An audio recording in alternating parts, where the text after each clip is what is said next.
Hey guys, welcome back to my channel. Today I'm going to be doing something that I put off for far too long. I'm going to be baby-proofing my house.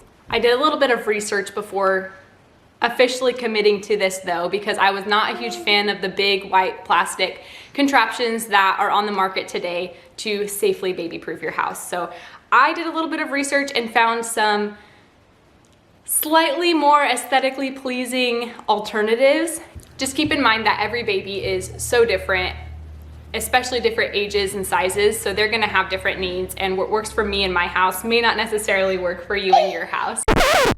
I just wanted to pause really quick to say that I always add timestamps to every video, so if there's a specific thing you're looking for, feel free to jump around and watch those sections. In this video, there's a mix of products that I found online as well as DIYs, but anything I purchased will be linked down below. Purchasing items through the link in my description does help to support my channel. Okay, let's go ahead and get started.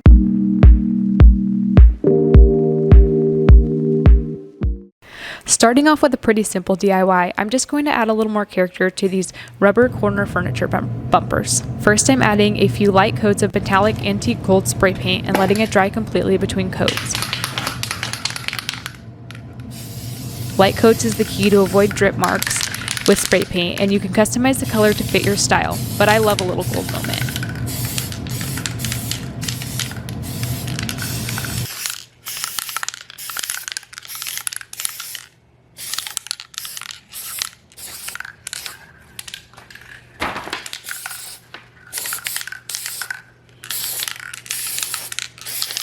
Once the spray paint dries, I'm going back over with a little bit of Rub and Buff to make the color a little more worn in and believable. The change here is very subtle and probably unnecessary, but I do feel it added a little more character.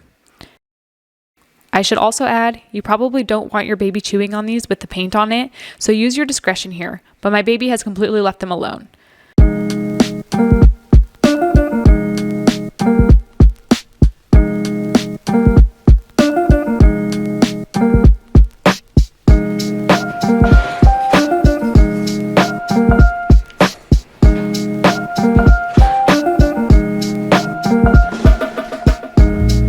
After that, I just went back over with a clear sealer coat.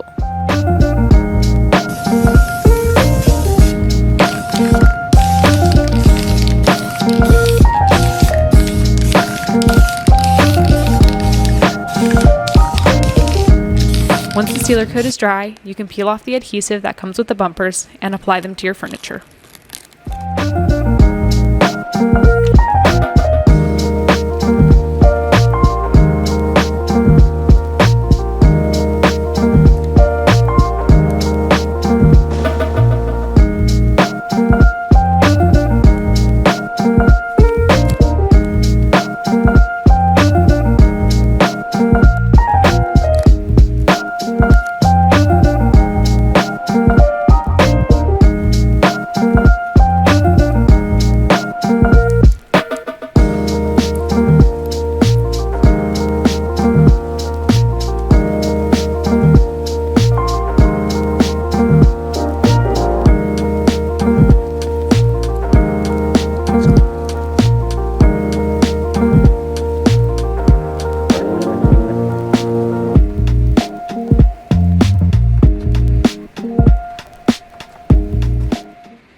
While the corner bumpers have been sufficient for us at this point, I did want to provide a full bumper alternative for those who prefer the extra cushion.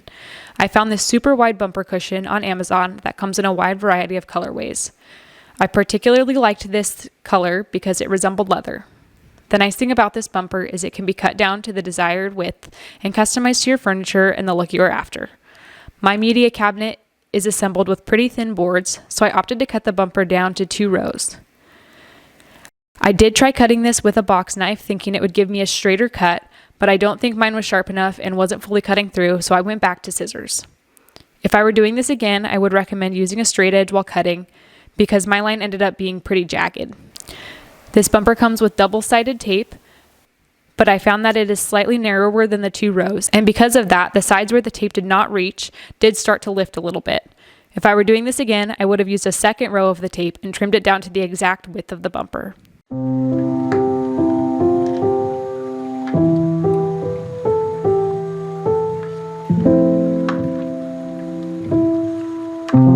The other warning I would give is to only use this if you plan on leaving it for a long time. When I pulled it off, it did leave behind quite a bit of sticky residue. I was able to get it all off, but it took quite a bit of scraping.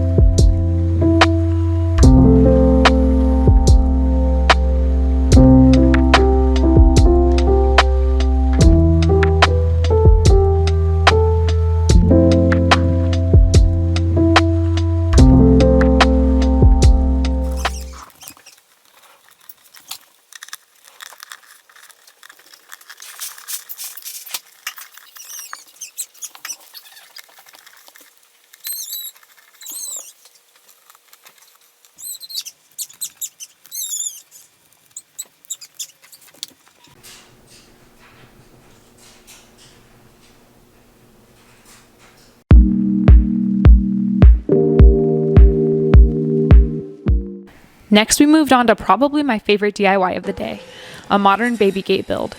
In full transparency, I had high aspirations to complete this build myself, but with a hungry, clingy baby and limited daylight, we made the decision for Cam to just go ahead and construct it while I fed the baby and put her down for a nap. Teamwork was key here. He started off by cutting the outer frame to size, which in our case was just over 4 feet wide and 3 feet tall. With the frame cut, he started laying out the pattern which I had given some direction on. We opted for a geometric look with diagonal slats that changed direction partway through.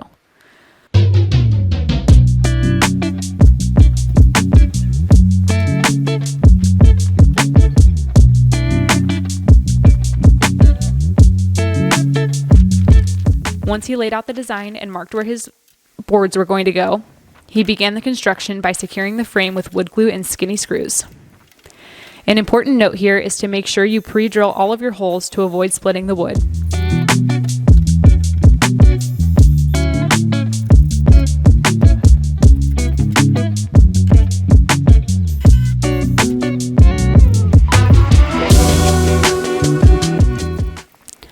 After that, he began cutting the inner slats down to size with each end at a 45-degree angle.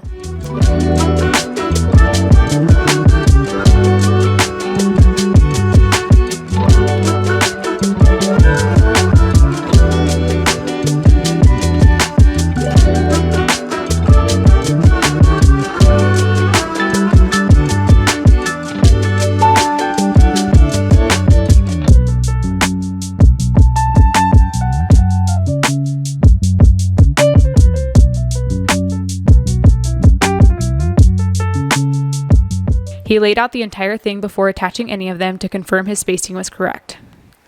Once he confirmed that, he attached all of the right side diagonal slats with the exception of the longest one. He left that one out so he could attach all of the left side diagonal slats to it first and avoid having to try and angle his drill between the small gaps.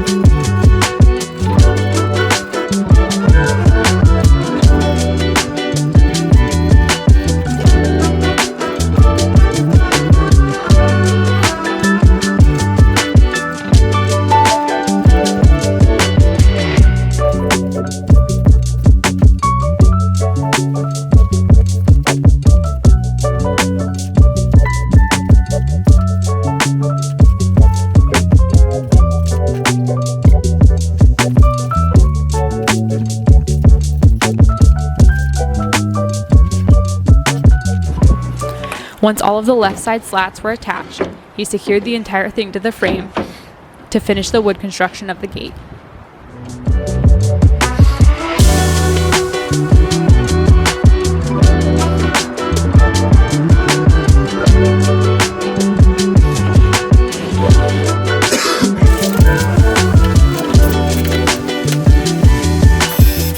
I then came in behind him with wood filler and filled in all of the screw holes and any gaps that were present in the joints.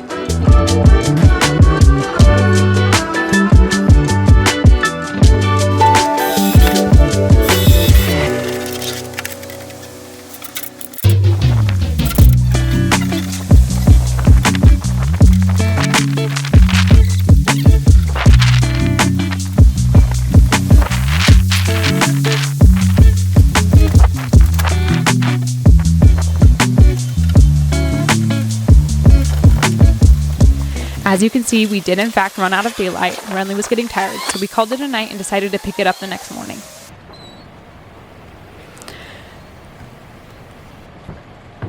Hi. Do you want me to come help?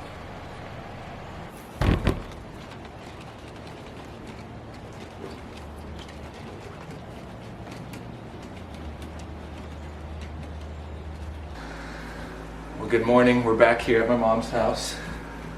She worked really hard in painting that for us because the camera died and it was getting late before I could finish painting it. So we're back here. She painted it. We're gonna install it and should be a quick day, but good to see her. She actually has the day off. She's a state worker, so of course she has pretty much every day off, but here we are. With the gate fully painted, Cam measured out where the hinges should go and drilled his holes in preparation. He decided to place them 5 inches from the top and bottom and then attach the hinges to the gate.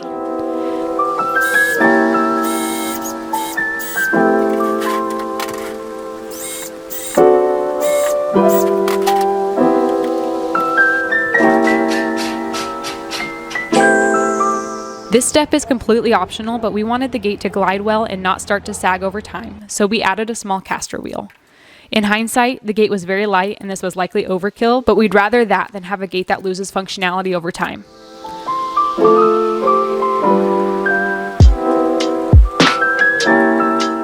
Following that, Cam mounted the hinges to the wall and added the lock to complete this build.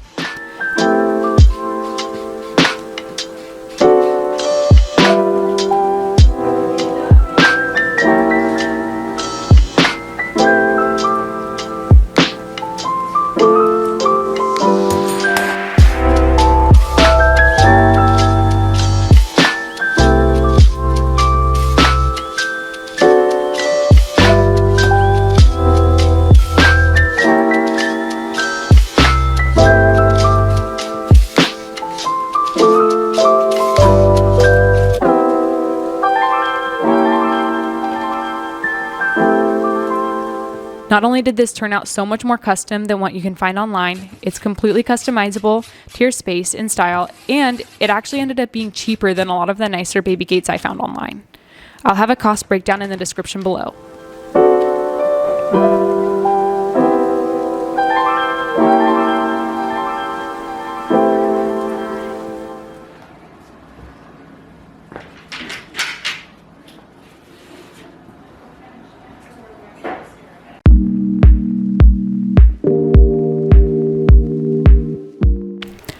The next product I found were these magnetic cabinet locks.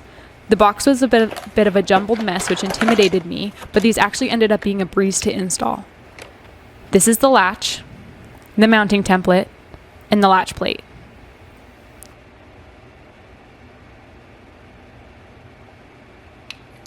Simply slide the latch into the mounting template and then add the latch plate on top and peel off the cover to expose the adhesive. Stick the entire thing to the inside of the cabinet base.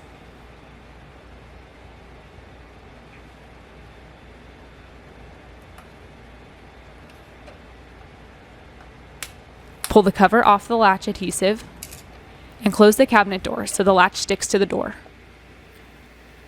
Then you can remove the mounting template and flip the small switch underneath to activate the lock and close the cabinet door. It will remain locked until the magnet is waved next to it. I love how it is completely hidden from the outside.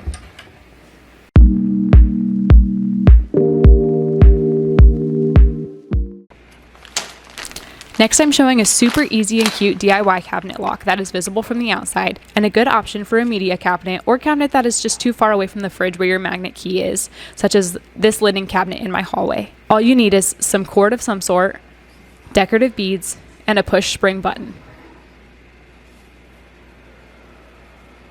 Simply feed your cord through the push spring button,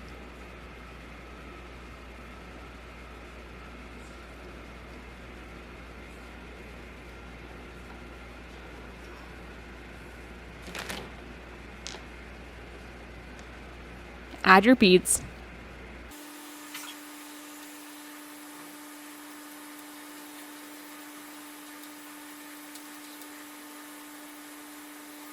and tie each end in a knot. Then add it to your cabinet, and voila, you have a cute alternative to the bulky plastic cabinet locks.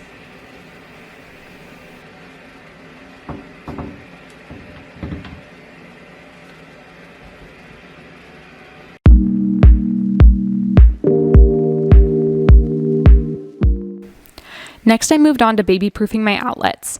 I opted for these covers over plastic inserts because they can't get lost and they look like traditional outlet covers from the outside. Start by turning off your power to the outlet and removing the old cover. Add this small spacer, which is included so the cover sits flush against the outlet, and attach using the screw provided.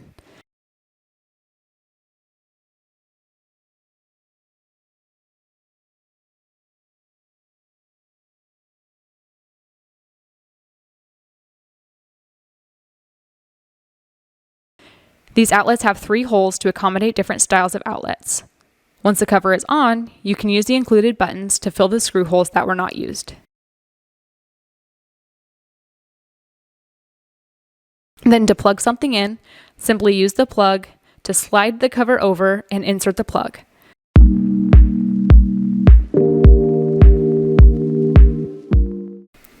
Finally, I'm going to DIY a magnetic vent cover. My daughter is always trying to stick her fingers in the floor vent, so this was an important one to us. I'm just using some basic mesh screen that I ordered on Amazon and cut down to the size of my vent. You can actually find these pre-made on Amazon as well, however they are virtually all 4x10 and my vent is bigger, so I opted to just make my own.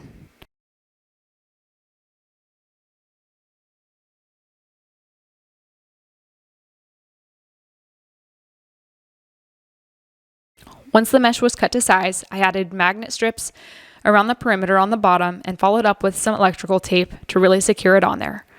As you can tell, the magnets kept wanting to curl since they had been stored around a circular wheel, so after I put it together, I set some heavy books on the entire thing and left it for 24 hours, which helped to flatten it out.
You can totally just pop it on your vent from here and go, but you know I love a gold moment, so I'm going back in with the same metallic gold spray paint and covering the entire thing.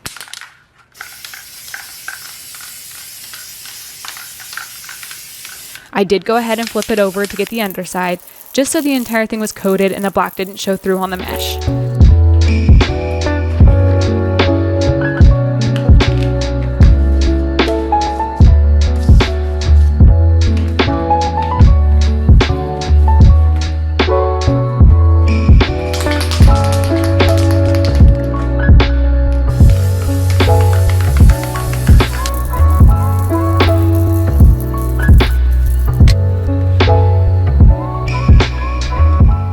Then just set it on your vent and you're good to go.